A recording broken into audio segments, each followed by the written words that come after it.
Welcome to our channel NI কন্ট্রোলি bike পয়েন্টে। Guys তোমরা সবাই কেমন আছো? আশা করছি সবাই খুব ভালো আছো, আর আমরাও খুব ভালো আছি। চলে এসেছি নতুন একটা ইন্টারেস্টিং ভিডিও নিয়ে তোমাদের কাছে। ভিডিওটি প্রথম থেকে শেষ পর্যন্ত দেখতে থাকো, একবারও স্কিপ করো না, তাহলে অনেক কিছু মিস করে যাবে। এখানে প্রকৃতির এসপা মডেলটার ফিচার সম্বন্ধে ডিটেলস বলা হয়েছে। প্রথম থেকে শেষ পর্যন্ত দেখো, খুব একটা ইন্টারেস্টিং ভিডিও, এবং কমেন্ট বক্সে অবশ্যই জানিও কেমন লাগলো তোমাদের। ফিচার্সগুলো একটা একটা করে বলছি। প্রথম হচ্ছে কি আমাদের এই সুইচ, এটা হচ্ছে হেডলাইট, অ্যাভিয়েশন ল্যাম্প দুটোরই। তো আমরা একটা এখানে তিনটে সুইচটাতে তিনটে মোড আছে। একটা হচ্ছে অফ মোড, সেকেন্ড হচ্ছে কি অ্যাভিয়েশন লাইটটা জ্বলবে, শুধুমাত্র অ্যাভিয়েশন লাইটটা জ্বলবে, শুধুমাত্র অ্যাভিয়েশন লাইটটা জ্বলবে। কেমন এরকম টাইপের দেখতে হবে। আর দেখুন ওপরে এই যে হেডলাইটে দেখুন কালারটা চেঞ্জ হচ্ছে, মাঝে মাঝে কালারটা চেঞ্জ হচ্ছে, দেখেছেন? রেড, গ্রিন, ভ্যারাইটি কালার হচ্ছে। এটার স্পেশালিটি, এই এলইডিটা আপনার মানে আপনি যেটা চাইছিলেন যে মিরারে এলইডি, তার থেকেও বেটার করেছে। এলইডিটার গেট আপটাও খুব সুন্দর। এটা যদি দেখেন তাহলে আপনার সুন্দর একটা শেড, সবসময় কন্টিনিউয়াসলি চেঞ্জিং। হ্যাঁ, তো এটা চেঞ্জ হতেই থাকছে। তো এবার আমরা আসি, আমাদের এই সুইচ গেল, লাইট, হেডলাইট গেল।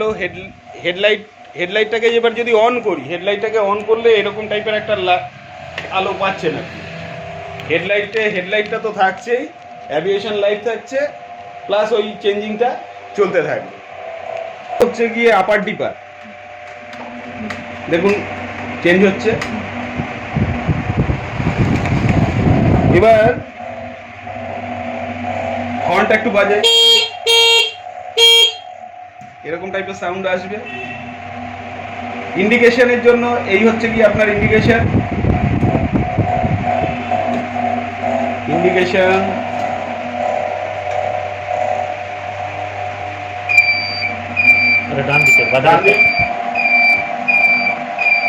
মাঝখানে সুইচটা প্রেস করলে অফ হয়ে গেল,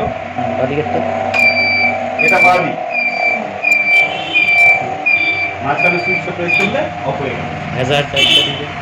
এটা হ্যাজার্ড লাইট, এটা পার্কিং মোডে যদি দাঁড়িয়ে থাকেন সেই সময় চারটে লাইটই, সবগুলো লাইটই জ্বলতে থাকে। করাই আছে, হ্যাঁ এগুলো করাই আছে।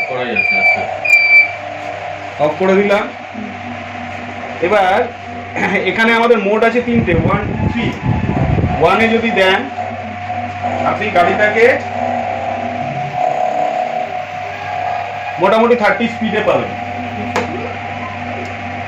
2-তে যদি রেখে করেন, গিয়ার মানে মোডটা যখন 2-তে থাকবে, স্পিড মোডটা 43, এবং 3-তে যখন যাচ্ছেন তখন এটা 48।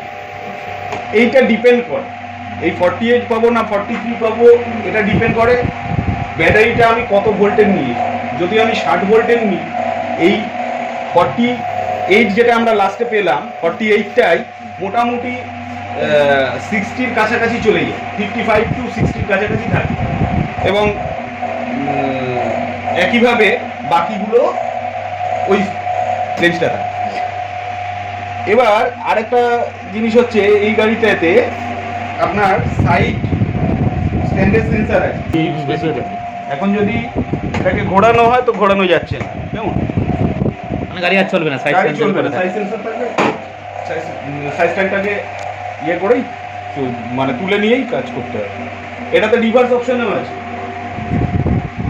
চাইলে আপনি ব্যাকেও যেতে পারেন। দেখুন ব্যাকেও যাওয়া যায়। মনে করুন আপনি হাই রোডে উঠেছেন, এবার আপনার একটা স্পিড দরকার, এবং আর মনে হচ্ছে না যে গাড়িটাকে আমি থ্রটল আর করবো, আর অ্যাক্সেলারেট করবো না, একটা নির্দিষ্ট স্পিডে আমি রেখে দেবো গাড়িটাকে।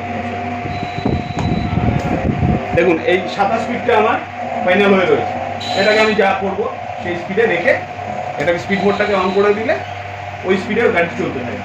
থামার সময় আপনি শুধু জাস্ট ব্রেক করবেন, অটোমেটিক্যালি বন্ধ হয়ে যাবে। আবার আপনি শুরু থেকে স্টার্ট করতে পারেন। তো এই ছিল মোটামুটি অপশান। আর এখানে একটা রিপেয়ার বাটন আছে, এই রিপেয়ার বাটনটা আপনাকে কিছুক্ষণের জন্য আপনাকে ব্যাকআপ দেবে। ধরুন 2-3 কিলোমিটার মতন কোথাও একটা ফেসে গেছে, 2-3 কিলোমিটারের মতন আপনি এটা দিয়ে যেতে পারেন। তো এটা আমি পুরোটাই করলাম চাবি ছাড়া। চাবি লাগানো না লাগানো আপনার ব্যাপার। আপনি চাইলে শুধুমাত্র এটা নিয়ে বেরিয়েও দিব্যি ঘুরে আসতে পারেন। অ্যান্টি থেফট সিস্টেমও আছে এখানে। আপনি যদি মনে করুন এটাকে অফ করে দিলেন, এবার লক করে দিয়ে চলে যাবেন। লক করলে কি হবে, কেউ যদি ধরুন গাড়িটাকে আপনার নিচে যাচ্ছে, তো এই যেটা আছে, আপনি আরেকটা জিনিস দেখুন, এখানটা ভালো করে ধর।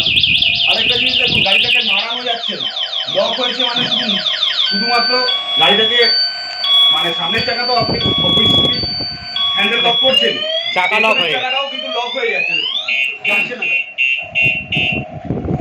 ঠিক আছে, এইরকম একটা ফিচার্সও এখানে রয়েছে।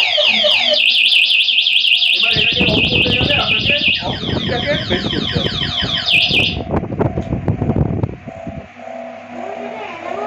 অ্যালার্ম হচ্ছে, হ্যাঁ হ্যাঁ, টু করে অ্যালার্ম বাজছে। বাহ, তোমার নাম কি গো? আচ্ছা, কেমন লাগলো বৌদি? একটা রিভিউ বলেই দিন। না না, খুব ভালো হয়েছে, খুব ভালো। মানে অনেক কিছু নিত্য নতুন ফিচার্স দিয়ে এসেছে, খুব ভালো, খুব ভালো। Thank you.